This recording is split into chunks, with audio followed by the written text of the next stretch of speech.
পড়া দিচ্ছে তাড়াতাড়ি পড়িনি। অজগর আসছে মেরে আয়ামটি গাছে কাটিয়া খাবো। ইঁদুর ছানা তাহারে আলু গাছ তারে সৌতে নেড়া নেড়াহারে গাছে ঝুলে। পড়তে আর ভাল লাগেনি, একটা গান করি। ধান কেজি ছি ছি ছি রে ননি ছি, টাকাকে চিনলু আমাকে, টাকাকে চিনলু আমাকে চিনলু না। আরে কচি এতে কি করু রে? ইটার উপরে বসে পড়ি। আরে ওটা আনা রে, কি বইটা পড়ু? অজগর আসছে তেরে বইটা পড়ি। ও অজগর আসছে রে, কাইনু আসছে রে?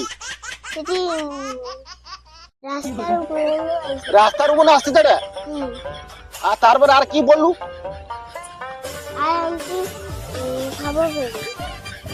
এই গাম গাইয়ে দিয়া গাছের উপরে আছে। ও গাছের উপরে? কার গাছে রে? এটি তো কাই গাছ দেখতে পাইনি। তাহলে মনে হয় লুড়ার গাছে আম আছে, তাহলে আমি যাই লুড়ার গাছে আম, মনে হয় লুড়ার গাছে আম আছে বলে পড়ে আমি পাইছি।